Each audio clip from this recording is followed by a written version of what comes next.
All right, so let's actually dive into how these questions might be asked. I referenced it a little bit in the last video, but let's get ahead and get a deep dive. So I've got my picture of the year summary.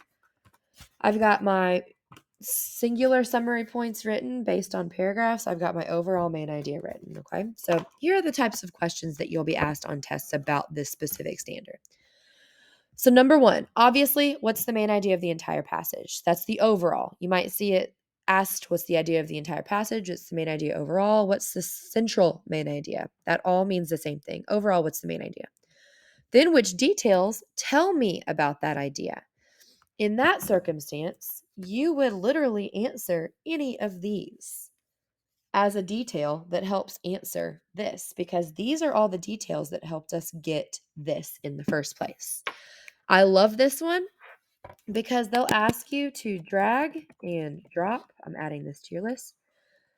Drag and drop all of the key details that helped you come up with the main idea. They might ask you drag 3 details into the box, drag 2 details, it just depends. Next one, what is the main idea of just this paragraph? It'll ask you, what's the main idea of paragraph 2? What's the main idea of paragraph 1? I love that. So let's pretend that it's asking us, what's the main idea of paragraph? Let's see. Paragraph 1 and 2.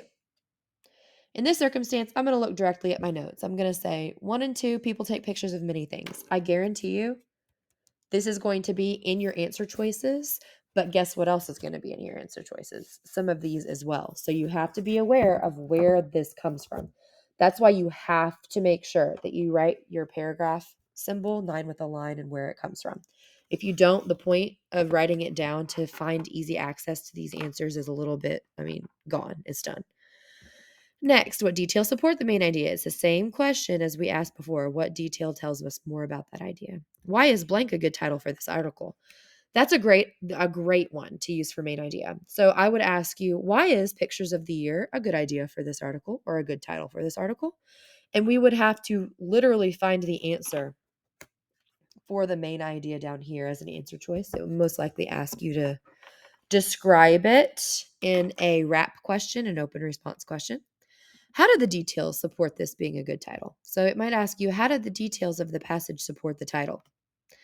In this case, all of the details of the passage discuss and talk about a specific tribe and how one event is drawn in a picture of the year. Therefore, pictures of the year describe the Lakota tribes. What did they call it? Winter count process. Next, if you were going to make a new title, what would it be? This is not very likely to be on a standardized test, but I'll use it in class frequently. What details gave you the idea for that title? Same circumstance. I won't use it. We won't have it on tests, but I'll use it in class. And then what do you think the author wants the reader to know? That's a really, really good question. They ask you this type of question both in your reading and language tests. They're very sneaky, these test makers. They use the same standards for both the reading and writing or language tests. But they just ask them in a different way, which is very tricky. But we're going to outsmart all of these test makers throughout the year. So, what do you think the author wants the reader to know? It's basically asking, what's the main idea? It's a sneaky way of asking, what's the main idea? This might be a wrap question. I would say the author wants the reader to understand that the Lakota tribes drew yearly events on skins called winter counts. These winter counts, flipping the page over, helped them keep track of their history. This literally is a main idea question. It's asking you what's the main idea, but in a trickier fashion or form. Now, not only are we going to get good at answering these, but every single time that we write our nonfiction summary down, we're going to keep track of the main idea overall, like we just did, and we're going to write 1 to 2 of these questions.